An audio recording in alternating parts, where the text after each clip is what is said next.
Bonjour, bienvenue dans ACFF Actu. Dans l'émission, aujourd'hui, nous allons parler de la lutte contre la discrimination et le racisme. Le mois de mars sera le mois Come Together. Nous allons évidemment avoir nos rubriques habituelles avec les bons conseils de Felice Mazzu, la bénévole, le sobriquet, mais aussi un tout nouveau concours avec vos buts à l'honneur. Mais on commence par un personnage haut en couleur. Nous allons vous présenter Elena Philippens. On la connaît sous le nom de Léonie dans son club de Visé où elle est depuis 60 ans. Un petit brin de causette avec Léonie, c'est ce qu'on vous propose tout de suite. Je m'appelle Elena Philippens, j'habite Visé. Enfin, mon vrai prénom c'est Elena, mais nous ici dans le club c'est Léonie. Je suis l'aînée d'une famille de 7 enfants. Et voilà, j'ai eu mon frère, mes 6 frères qui ont joué au foot, tous ici à Visé, tout au début. Donc c'est pas ici, il y avait des terrains sur la route de Mons, et là, mon papa traçait les terrains. Et puis alors, c'est ça, de fil en aiguille, que je me suis intéressée au foot. Puis avec mes 6 frères qui ont joué, donc totalement, j'allais voir un, j'allais voir l'autre. À un moment donné, il y en avait 4 qui jouaient en équipe première. Donc j'allais voir en déplacement et j'allais voir tous les matchs, quoi. En streaming. Oui, il va sur le site de Visé, il y a. Tu vas sur le site de Visé, il y a, mais c'est en streaming. On va revenir 60 ans en arrière. Ben, j'avais 18 ans. J'avais 18 ans et de là, j'ai travaillé avec M. Nélis qui, lui, s'occupait de la buvette. Donc, il lui fallait du personnel pour travailler et c'est à ce moment-là que je me suis intégrée au niveau de la cafétéria. Et ça fait, il y a eu 60 ans l'année passée. Donc, voilà, j'ai fait plein de trucs. C'est tellement vaste ce que j'ai fait que j'en oublie. Maintenant, je m'occupe juste des entrées le samedi. Et alors, ma fille qui a pris le relais, quand il y a du monde, je fais encore un peu des petites vaisselles. Et voilà, je l'aide un petit peu même à faire des soupes, mais pas derrière le comptoir, parce que j'ai peur de tomber. Et voilà, moi j'ai 78 ans, donc mon futur, voilà. Il sera bientôt terminé parce que voilà, on n'a plus non plus à un certain moment, voilà, ça devient quand même lourd, fatigant. Voilà. Oui. Et Léonie, qui, sauf en parler comme d'habitude, était entourée de 15 supporters d'une équipe. On était là chercher nous. C'était où lui? Tu te souviens pas? Ça, je ne l'oublierai jamais. C'était la montée en D2, où on a été jouer le tour final à Malines, contre Ingelmünster, et que là, il y avait 11 quarts de supporters, et que là, il y a eu une ambiance extraordinaire, et que c'était mon neveu, le fils de l'entraîneur, Christophe Philippens, qui a marqué le but de la victoire. Et ça, je ne l'oublierai jamais. On est revenu sur Visé, il y avait une fête immense, Visé était bourré de monde, et là, je ne l'oublierai jamais. Si vous aussi, vous avez une Léonie dans votre club, n'hésitez pas à nous en faire part, on viendra avec plaisir la rencontrer. Place à Come Together, tous ensemble. C'est le mois de mars qui sera sous ces couleurs. Une lutte contre la discrimination et contre le racisme, un plan qui a été mis en place par la Fédération belge. Des formations viennent d'être données pour préparer à ce mois de mars. Alors 72 clubs et 85 arbitres y ont assisté et Patrice Sinzen y était également. C'est un sentiment d'impuissance, sentiment de haine en fait, quand on reçoit en plein visage des mots tels que retourne dans ton arbre, cueillir des bananes. Et ça n'a pas sa place sur un terrain. D'un côté, on a la sensibilisation et d'un autre côté, on a les sanctions. La sensibilisation, on le fait de différentes manières, telles que des formations Come Together, le point de contact qu'on a mis en place pour les plaintes, la communication qui se passe autour, le recrutement, etc. Et d'un autre côté, on a les sanctions où on a en fait une chambre nationale dans la lutte contre la discrimination et le racisme où on traite tous les dossiers de discrimination. De manière très ludique, il y a un côté conscientisation qui se fait au fur et à mesure de la formation et à un moment donné, on se rend compte que chacun chez soi, chacun au travers de nos clubs, on peut faire un effort parce qu'on est en train, on brise des préjugés. J'ai dû, moi, en tant que responsable Vivons Sport du club, recadrer certains de nos jeunes de notre propre club parce qu'ils avaient des adversaires qui étaient une équipe féminine. Et du coup, on les entendait beaucoup dans le vestiaire. On est les plus forts, nous on est des garçons. Là, il a fallu recadrer et leur expliquer pourquoi ce recadrage aussi. Parce que certains ne comprenaient pas. Mais on est là pour ça. On va aller vers un changement de mentalité. Et en gros, Come Together, pourquoi il porte ce nom-là? Parce qu'en fait, la lutte dans la discrimination et le racisme, c'est quelque chose qu'on doit tous faire ensemble et tout le monde a un rôle important à jouer dans cette lutte. Mon invité, Toubi Kabasele, le frère de Christian Kabasele, est là pour parler avec moi toujours du même sujet. Récemment, vous avez été victime de racisme et vous retrouvez dans le débat bien malgré vous. Mais comment avez-vous vécu tout cela? Je suis passé par toutes les émotions, la colère, la tristesse, la rage, le dégoût.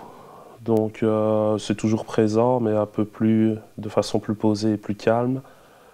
Voilà, je suis triste que ça soit arrivé dans mon club et par une personne que je connaissais. Oui, c'est ça. Vous êtes coach des U15 à Blény et c'est le président de votre club qui vous a traité de traître, de nègre. Oui. Comment vivre ça quand en plus c'est quelqu'un de proche de vous qui prononce ces mots? Au tout début, on ne réalise pas, on a l'impression qu'on rêve. Et quand on se remet un peu les idées en place, on est choqué. C'est juste que je suis choqué parce que ça ne doit pas arriver dans une école de jeunes surtout, d'un président des jeunes surtout, et surtout après tout ce qu'on essaie d'inculquer aux jeunes en tant que joueur de foot et en tant que personne. Vous avez déjà arrêté le football en tant que joueur pour un fait similaire? Oui. Un joueur aussi m'a traité de ce mot-là, mais malheureusement ce jour-là j'en suis venu aux mains et bien malgré moi. Je dis aussi que je suis quelqu'un de très posé, très calme sur un terrain, mais je me suis toujours posé des limites à ne jamais franchir. J'ai franchi ces limites-là, je n'ai pas voulu aller plus loin. Cette fois-ci aussi, vous avez pensé à tout arrêter, mais vous avez reçu beaucoup de soutien. Oui. Premièrement, mes joueurs, mes parents, les groupes de mes parents qui m'ont dit de ne pas lui donner raison. Et au final, ils ont bien fait, car dimanche, j'ai repris match avec eux. Et quand je vois la complicité qu'on a, c'est cette chose-là que je n'ai pas envie de laisser tomber cette année-ci. Et j'ai envie d'aller au bout pour les remercier parce qu'on pense toujours que c'est un coach qui apporte beaucoup aux enfants, mais ce jour-là, j'ai pu voir que c'est mon groupe qui m'a apporté énormément. Oui, c'est ça. Vos joueurs vous ont rendu un hommage. Qu'ont-ils fait exactement? Ils ont repris l'action qui se passait aux États-Unis et qu'on voit sur les pelouses de Première Ligue, que je n'attendais spécialement pas ce geste-là. Je dois vous avouer que j'ai coulé une petite larme. Mais malgré la défaite, c'était la seule chose que j'ai retenue, que nos joueurs et les joueurs adverses de Bazoa ont fait ça. Et je remercie aussi les gens de Bazoa. Ça m'a énormément touché. Je pense que ce sera le plus beau souvenir de ma saison. La discrimination à tous les niveaux, de race, de religion, de sexe, c'est vraiment un fléau de tous les jours dans le football amateur. Elle n'existe pas uniquement dans le foot professionnel. Non, du tout.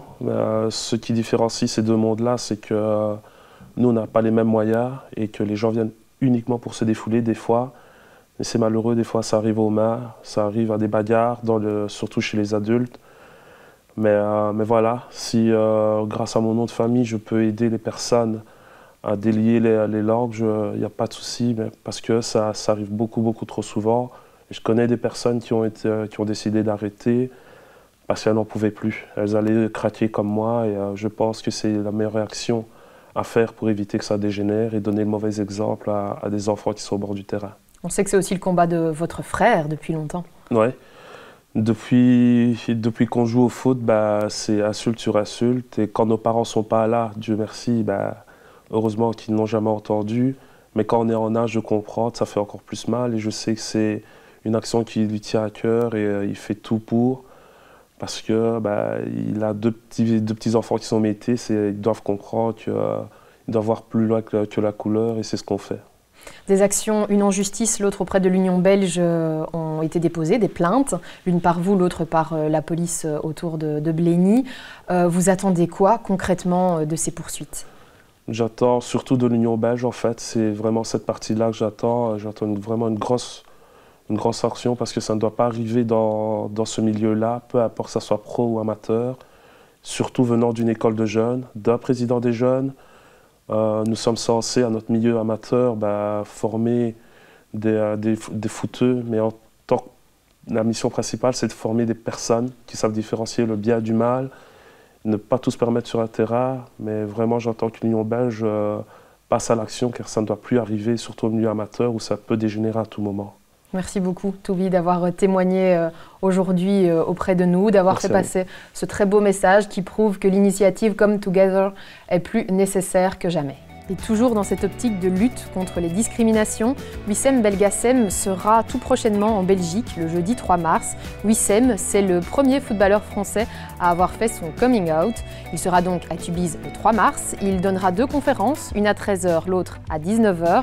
Et vous pourrez y assister, elles sont gratuites, mais il faut s'y inscrire au lien ci-dessous. Dans un tout autre registre à présent, Felice Mazzu donne encore de très bons conseils. Cette fois, Michel lui a posé la question « Quel rôle donner à son capitaine ?» Regardez. Le rapport avec le capitaine, c'est un rapport constant, c'est un rapport où l'affection est encore plus grande, où forcément l'amour est encore plus grand.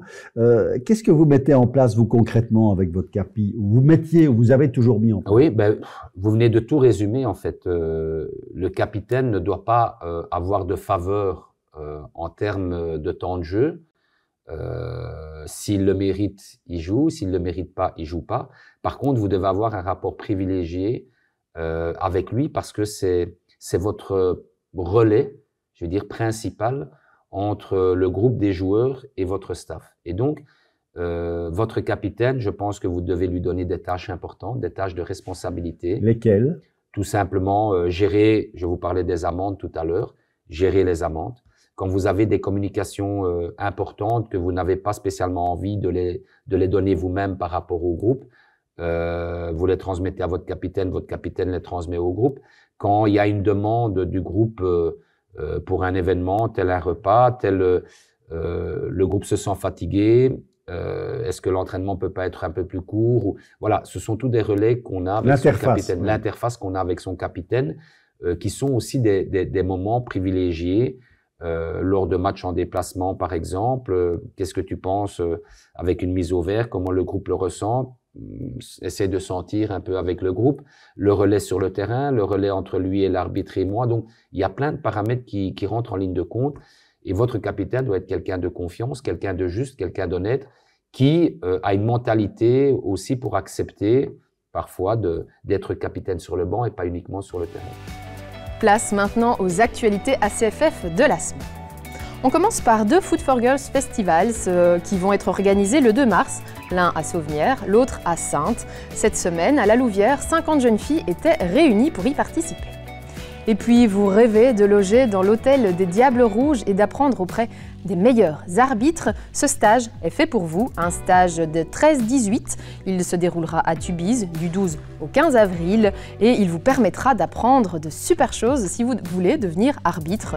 Alors, si on a formé récemment 375 nouveaux arbitres, principalement du côté du Hainaut, on n'en a jamais assez. On termine ces actualités de la CFF par un geste fair-play, celui de Christian Bartosch. Il est le sécu de Visé et avant le derby face au FC Liège, il a fait apposer des autocollants fair-play sur tous les spectateurs. Ils étaient nombreux, entre 2500 et 3000. Alors une idée qui lui est venue après le week-end de réflexion qui avait été mené par la CFF pour tenter de trouver des solutions aux gestes de violence. Regardez. Personnes en tout cas qui étaient présentes dans la salle où j'ai participé avec eux au repas d'avant-match ont bien été sensibles à ce sujet, à ce phénomène, et j'ai eu un retour en tout cas positif des personnes avec qui j'en ai parlé. hormis les 2 fumigènes qui ont été lancés en deuxième mi-temps par les supporters de Liège, on a eu heureusement aucun incident à déplorer, que ce soit avant, pendant ou après le match. Ce n'est pas cette vignette qui va éradiquer la violence dans le stade. En tout cas, c'est un début. Donc, le club de Béziers a voulu marquer le coup. C'était le moment de le faire. C'était vraiment la belle occasion. Du public, il y en a eu. Il y a eu entre 2500 et 3000 personnes. Et voilà, j'espère que cette action va peut-être faire des émules et que d'autres clubs, je ne dirais pas vont peut-être utiliser ce qu'on a fait, mais d'autres idées, en tout cas, seront de toute façon toujours la bienvenue pour contrer la violence. Une nouvelle séquence maintenant qui met vos buts à l'honneur, vos plus beaux gestes, vos plus beaux mouvements. Ils peuvent se retrouver dans l'émission. Il faudra pour ça que vous nous les envoyiez. Mais cette semaine, on commence avec nos 3 tout premiers nominés. Alors, on a Alessio en U9 à Oderghem, on a Giovanni d'Archy Bernissard et on a Melvin de Gerpine.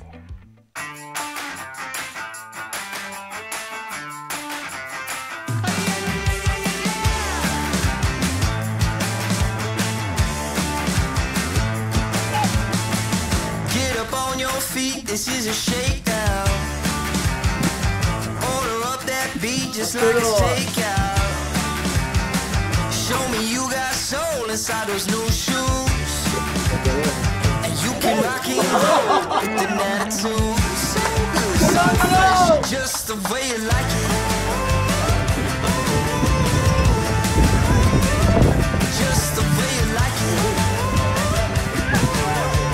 So good, so fresh. You're the new MC, you got the remix. Keep it on repeat, just let the beat kick. Everywhere you go, you bring the roof down.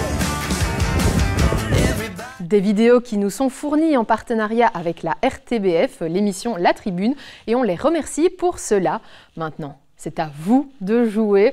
Vous allez pouvoir liker, commenter, partager les publications. Chaque but sera publié ce week-end sur Facebook, sur la page de l'ACFF. Vous aurez jusqu'à mercredi 2 mars, 23h59 précisément, pour voter. Et la vidéo qui aura reçu le plus de réactions sera la gagnante de la semaine. Chaque gagnant de chaque semaine sera finaliste en fait de ce concours et aura l'occasion de remporter un très joli lot en fin de saison. Donc n'hésitez pas à nous envoyer vos vidéos et à voter. On part maintenant du côté de Tubize, où les Diables Rouges ont l'occasion d'utiliser des infrastructures, et les Red Flames également, absolument incroyables. Et il y a pas mal de terrain à entretenir, ça demande du boulot. Je vous propose tout de suite d'aller voir. Je m'occupe ici de tout ce qui est planification pour l'entretien des terrains de Tubize. Il y a pour l'instant 5 terrains en gazon naturel et on a aussi 2 terrains en synthétique et un terrain synthétique couvert. En règle générale, tous les pros s'entraînent et font leur match sur des terrains naturels. C'est une question de confort de jeu via des paramètres que nous mesurons ici également. La souplesse du terrain, le retour d'énergie, il y a des terrains qui peuvent être plus ou moins pointus en fonction de ce qu'on va faire, un entraînement de récupération puis un entraînement pour un match. Mais ça demande, oui, pas mal de rigueur au niveau de l'entretien. Donc beaucoup de petites opérations qui se réalisent de façon régulière. Un bon suivi, et là je rebondis à ce sujet-là parce qu'on est en plein dans la saison maintenant.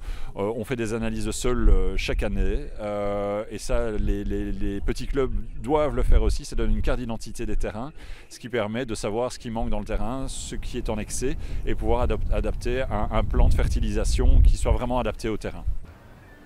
Et alors ici, totalement, depuis 5 ans, ici à Tubize, on n'a plus utilisé un seul produit fongicide chimique.